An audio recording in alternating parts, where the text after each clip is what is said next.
So, Bismillahirrahmanirrahim. In this video, we will discuss the phagocytosis and clearance of offending agent. So, what is phagocytosis? Phagocytosis is a process in which the neutrophil that takes in the whole microbe and digests it. So, what happens? Recognition of microbe or dead cells induces leukocytes collectively called as leukocyte activation. First of all, the leukocyte that has come to the site of injury, that particular leukocyte is activated. And how it is activated? It is activated either by the microbes that are present or either by the dead cells. Once it has been activated, what will it do? It will recognize and attach with the particle. So first of all, this was your neutrophil. This neutrophil, it recognized this particular type of microbe. After recognizing this microbe, what will it do? It will engulf the microbe. It will take the microbe in itself. That will be engulfment. And after engulfment, it will break it down into small pieces and it will throw it out of the cell. So this is the whole process. Recognition, after recognition, engulfment, after engulfment, the breakdown or killing and degradation. So first of all, we will see how this neutrophil will recognize the microbe or the damaged tissue and how will it be activated. So recognition of the microbe, it takes place by phagocyte receptors. There are three types of phagocytic receptors: mannose receptors, scavenger receptors, and opsonin receptors. Now these mannose receptors, they are present on macrophage and they are lectin type of receptors. So mannose, as M is mannose, M is macrophage. So mannose will be present on macrophage and it will recognize lectins. So it will bind to mannose or fucose, which are present on glycolipids and glycoproteins. So what do I mean by this? If you are a mammal or if you are a microbe, you will always have glycoprotein and glycolipids. But in the mammal one, the glycoprotein is having an acetyl galactosamine and sialic acid. Both of these, an acetyl galactosamine and sialic acid. Both of these will be present in the host cell. But when you come to the microbe, the microbial cell wall, it is having glycolipids and glycoproteins, but they do not have these sugars, rather they have mannose and fucose. These mannose and fucose, they are recognized by these mannose receptors, and hence this is how the macrophage, it differentiates a mammal cell from a microbial cell. It recognizes the glycoprotein, but the glycoprotein now has this sugar. So whenever it sees the sugar, it recognizes that it is a microbe. So it picks up that thing.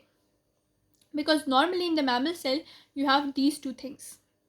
So this is how mannose receptor works. Second one is scavenger receptor. Scavenger receptor either recognizes LDL or either the microbes themselves.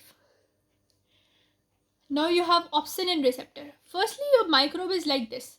But sometime if you attach this additional layer of protein on your microbe, that is you opsonize your microbe. Certain cells, they have the ability to opsonize the microbe. So what do? They provide high affinity for the receptors to eat up this microbe.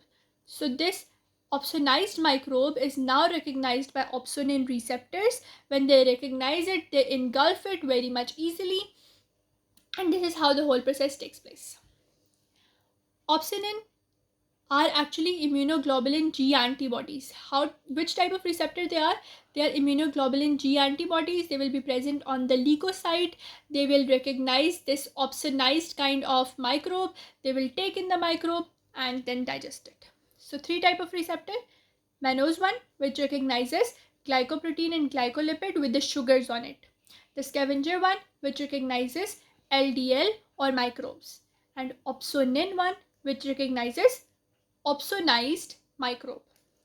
And this microbe is this opsonin receptor is an immunoglobulin G antibody. Now this C3b and mannose binding lectins, They are also recognized by specific receptors on the leukocyte, but these receptors are not mentioned. The major ones are mannose, opsonin, and scavenger ones. With that, we are done with how your microbe will be recognized. So if you look at the diagram from Robbins, so this process where the microbes bind to the phagocyte receptor, I have explained this process. This receptor, they can either be the scavenger receptor, the mannose receptor, or the opsonin receptor. And the specific type of microbial thing they will be recognizing, I have also explained to that. Second step is now engulfment. Engulfment, how will it take place? Let's discuss that one thing. So when you come to engulfment, after binding, there will be pseudopod formation. What will happen that after it has been recognized, your cell is going to, your neutrophil or your macrophage is going to project its, if the cell was like this, it recognized a type of receptor over here or the phagocyte over here, it was attached. The cell will now extend pseudopods. The pseudopods will now allow it and it will push that whole thing inside. This is how the whole thing will be pushed inside and it will now be known as a phagosome. After that, the phagosome will come in contact with the lysosome. They will form a phagolysosome, and after that, the whole breakdown process will take place. So this was engulfment. It is done by pseudopod formation. Now, they are saying that after recognition by these three type of receptors, after engulfment, let's see the Robbins diagram. After recognition by three type of receptor, after pseudopod formation and engulfment, what will happen? The phagosome will now associate with the lysosome, and now these lysosomal enzymes will do the degradation of the microbes. Understood? Now we will discuss how the lysosomal enzymes will do the degradation. Very easy thing, that is, let's discuss. So your intracellular destruction of microbes and debris, once it has gone into the cell, it is going to undergo intracellular destruction, a destruction inside the cell. That is done by either reactive oxygen species, reactive nitrogen species, or lysosomal enzymes. So now these reactive oxygen species, they are normal, they come from oxygen, but the reactive nitrogen species, they are coming from nitric oxide. Majorly they are sequestered in the lysosome. What do I mean by that? I mean that they are present majorly in the lysosomes and they do not affect either your DNA or either other components of the cell. They are only released when the phagolysosome is formed. When the phagosome attaches to the lysosome, then they keep the things under this pocket so that other things in the cells are not disturbed. Now they are saying that in the neutrophils, that are cells of acute inflammation, what happens is the process is known as respiratory burst. What happens that whenever there is activation by either microbe, by either necrotizing tissue that has now come inside the cell, the phagosome has been expressed, what will happen that the enzyme, this enzyme which is NADPH oxidase, that enzyme which was either present on the plasma membrane or in the cytoplasm, it will now go to the phagolysosomal membrane. It will now translocate to that membrane. What do I mean by that? That if you have this particular type of enzyme, this is the NADPH oxidase. NADPH oxidase is generally present either over here on the cell membrane, either in the cytoplasm. But now when it has been activated by the presence of a microbe or a necrotizing cell, this cytoplasmic oxidase will now move to the phagolysosomal membrane. And what is it going to do? It will convert oxygen into superoxide. Similarly, it will convert this NADPH into its oxidized form. So this NADPH oxidase does two things. Once it is activated, it converts oxygen into its superoxide form and converts NADPH into its oxidized form. So this is how it goes to the phagolysosomal membrane. So this was whole process involved in respiratory burst. After that, the superoxide, now it either is spontaneously converted or spontaneous dismutation occurs and it is converted to H2O2.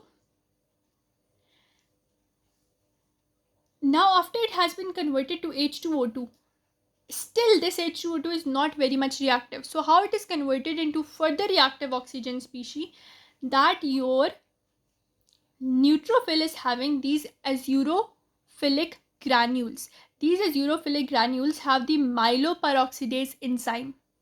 This myeloperoxidase enzyme comes to this chloride. And when this myeloperoxidase enzyme comes to the chloride and H2O2, it combines the H2O2 and chloride through this halogenation reaction to convert them into hypochlorite. So this H2O2 was there to be attached to chloride by the myeloperoxidase to be converted into this household bleach thing that is going to digest, or that is going to do the antimicrobial activity. Similarly, this H2O2 can also be converted into this hydroxide ion OH negative, and this OH negative is also going to do the reactivity and it will digest the lipids, proteins and nucleic acids that are involved. So this is the whole respiratory burst. Oxygen to superoxide, superoxide to H2O2, this H2O2 being converted into HOCl by myeloperoxidase or by into OH. So this is how reactive oxygen species do the whole process. Now they're saying that since the reactive oxygen species can be formed so easily, so how does the cell and other things protect themselves? They protect themselves by antioxidant mechanisms. They have these three enzymes. You can call them SCG enzymes. They are superoxide dismutase, catalase, and glutathione peroxidase. SCG. So these three enzymes, they are antioxidant. Superoxide dismutase, the catalase, it is going to detoxify H2O2. Similarly, glutathione peroxidase also detoxifies H2O2. Now they are saying that if your reactive oxygen species are normally not formed in response to certain microbes or certain necrotizing cells, what will happen? You will get diseases, and these diseases are chronic granulomatous disease. Your granulomas will be formed, and these granulomas are so filthy that they affect your body. So after reactive oxygen species and whole respiratory burst of your neutrophil, we will discuss the second thing, that is reactive nitrogen species. So now nitric oxide, it is a soluble gas. It is produced from arginine.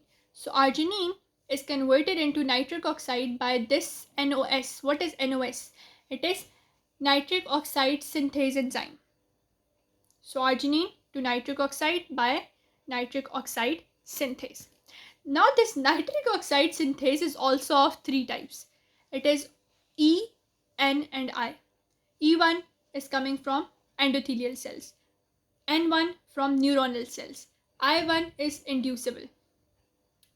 Now this endothelial derived nitric oxide synthase enzyme,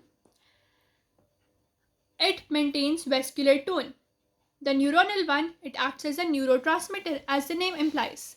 And this inducible one, it is activated by interferon gamma.